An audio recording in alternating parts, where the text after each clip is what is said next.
जय श्री कृष्ण दोस्तों क्या आप जानते हैं कि ऐसा क्या दान है जो सीधे भगवान तक पहुंचता है। यह एक प्रेरणादायक आध्यात्मिक कहानी है।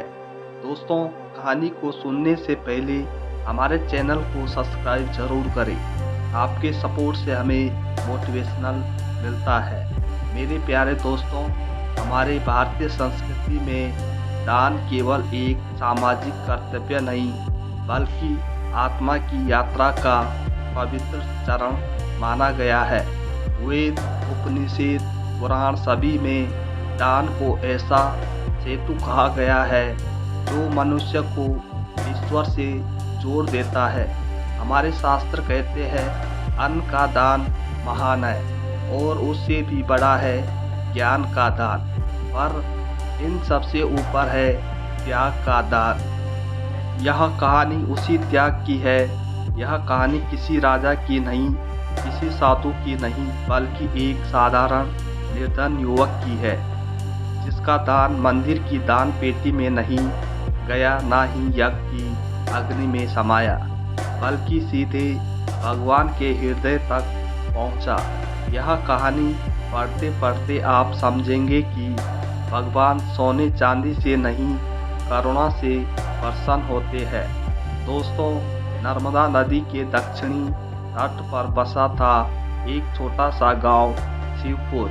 नाव में शिव था, पर जीवन में संघर्ष। वर्षा समय पर नहीं होती, खेतों की मिट्टी हट चुकी थी और किसानों की आंखों में उम्मीद कम और चिंता अधिक थी। गांव के अधिकांश लोग दिन भर मेहनत करते, पर शाम को चूल्हा जलाना भी सौभाग्य माना जाता। बच्चों की हंसी कम और रोने की आवाज़ अधिक सुनाई देती थी। इसी गांव में रहता था नंदू। उसकी उम्र लगभग 27 वर्ष थी। शरीर दुबला, पर चेहरे पर अद्भुत शांति थी। आंखों में ऐसी चमक मानो किसी ने भीतर दीप जला रखा हो। माता पिता का साया बचपन में ही उठ गया था। रिश्तेदारों ने कुछ समय सहारा दिया, फिर सब अपने अपने संसार में उलझ गए। नंदू ने जीवन से कोई शिकायत नहीं की। सुबह होते ही वहाँ उठता, नर्मदा किनारे स्नान करता, एक पत्थर पर बैठकर शिव का नाम लेता और फिर मजदूरी की तलाश में निकल पड़ता था। कभी खेतों में काम, कभी लकड़ी काटना, कभी किसी के घर पानी भरना। जो मिल जाए वही उसका कर्म था।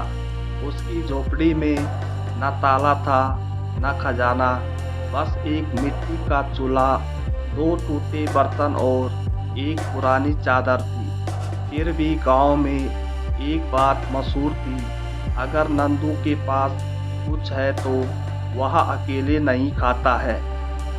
एक शाम की बात है, गांव में भयंकर अकाल जैसी स्थिति थी। कई घरों में 3-3 दिन से चूल्हा नहीं जला था। नंदू उस दिन मजदूरी करके लौटा। उसे केवल 2 रोटियां जितना आटा मिला था। वह जैसे ही चूल्हा जलाने लगा, बाहर से एक धीमी सी आवाज़ आई, भैया कुछ खाने को मिलेगा। दरवाजे पर एक छोटा सा बालक खड़ा था, आंखें धसी हुई, होंठ सूखे, शरीर कांप रहा था। नंदू ने बिना कुछ सोचे आटे का आधा हिस्सा उठाया और बच्चे को दे दिया। बच्चा बोला, भैया आप क्या खाओगे? नंदू मुस्कुरा दिया, आज भगवान ने मुझे तुम्हारे रूप में खिलाया है। यह कोई एक दिन की घटना नहीं थी, यह नंदू का स्वभाव था। लोग पूछते, तू क्यों देता है? नंदू, तुझे कौन देगा? नंदू शांत आवाज में कहता, जिसके पास भगवान है उसे डर कैसा। एक दिन गांव में ढोल नगाड़े बजे, शाही सिपाही आए। उन्होंने घोषणा की, हमारे प्रतापी महाराजा शहंशाह ने महायज्ञ और दान महोत्सव का आयोजन किया है। जो भी अपनी श्रद्धा अनुसार दान देगा उसे पुण्य और सम्मान दोनों प्राप्त होंगे। पूरे क्षेत्र में हलचल मच गई। अमीर व्यापारी अपने खजाने खोलने लगे। गायों की झुंड, सोने की मुद्राएं, रेशमी वस्त्र सब इकट्ठा होने लगे। गांव के निर्धन लोग असमंजस में थे। उनके पास देने को था ही क्या। नंदू चुपचाप यह सब सुन रहा था। उसके पास उस दिन की मजदूरी से खरीदा हुआ थोड़ा सा आटा था। बस वही रात को उसने दीपक जलाया, शिवलिंग के सामने बैठकर आंखें बंद की। हे प्रभु, वह बोला, मेरे पास देने को कुछ नहीं है, पर मन कहता है दान किए बिना यह जीवन अधूरा है। मार्ग दिखाए वह मौन था, पर उसी मौन में नंदू को उत्तर मिला। दान वस्तु का नहीं, त्याग का होता है। यज्ञ का दिन आया। राजमहल के सामने विशाल मंडप सजा था। चारों ओर सुगंधित धूप फूलों की मालाएं, स्वर्ण जटित स्तंभ, ब्राह्मण वेद पाठ कर रहे थे। अग्नि प्रज्वलित थी। एक एक कर दानदाता आगे बढ़ रहे थे। कोई 100 गायें दान कर रहा था, कोई स्वर्ण रथ, कोई थाल भर भर कर मुद्राएं। राजा प्रसन्न होकर सबका नाम लिखवा रहा था। नंदू दूर खड़ा यह सब देख रहा था। उसके हाथ में एक छोटी पोटली आटे की थी। मन में दर्द उठा। अगर यह दे दिया तो आज भूखा रहूँगा। फिर उसे गांव के भूखे चेहरे याद आए। उसका संकल्प दृढ़ हो गया। नंदू दान पंक्ति में आया। लोगों की नज़र उसकी पोटली पर पड़ी। कुछ मुस्कुराए, कुछ हंसे। यह क्या दान है? किसी ने कहा। प्रधान पुजारी ने उसे रोका। वत्स, यह यज्ञ की सामग्री नहीं है। नंदू ने विनम्रता से उत्तर दिया, महाराज, यह मेरी आज की रोटी है। अगर इसे दान कर दूं तो आज मैं नहीं खाऊंगा, पर किसी भूखे का पेट भर जाए तो यही मेरा यज्ञ है।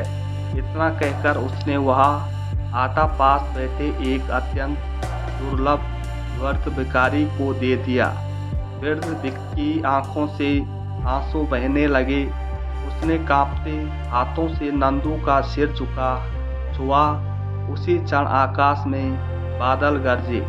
एक शीतल पवन चली। यज्ञ की अग्नि तेज हो उठी। राजा, शहंशाह सब देख रहे थे। उन्होंने नंदू को बुलाया। तुम्हारा दान सबसे छोटा है। राजा बोले, फिर भी वातावरण बदल गया। यह कैसे? नंदू ने सिर झुकाया। महाराज, दान वस्तु का नहीं, भावना का होता है। तभी वही वृद्ध भिखारी तेज प्रकाश में बदल गया। सभा स्तब्ध रह गई। वह स्वयं भगवान विष्णु थे। भगवान बोले, राजन, आज जो दान मुझे सीधे पहुंचा वह इसी युवक का था, क्योंकि इसने अपने पेट की आग दूसरों के लिए बुझाई। सब नतमस्तक हो गए। भगवान बोले, वस्त्र मांगो। नंदू बोला, प्रभु, मुझे धन नहीं चाहिए, बस इतनी शक्ति दीजिए कि जीवन भर किसी भूखे को खाली हाथ ना लौटाऊं। भगवान मुस्कुराए, तथास्तु। नंदू अमीर नहीं बना, पर कभी भूखा भी नहीं रहा। उसे काम मिलता रहा। उसका जीवन सेवा का उदाहरण बन गया। राजा ने घोषणा की, आज से यह सिद्ध हुआ कि सबसे बड़ा दान वही है जिसमें अहंकार का त्याग हो।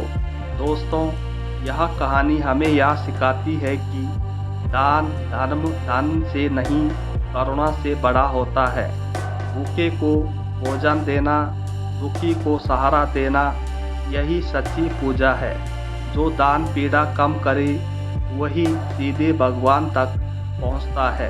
दोस्तों, जब आपका दान किसी की आंख से आंसू मिटा दे, समझ लीजिए भगवान ने उसे स्वीकार कर लिया है।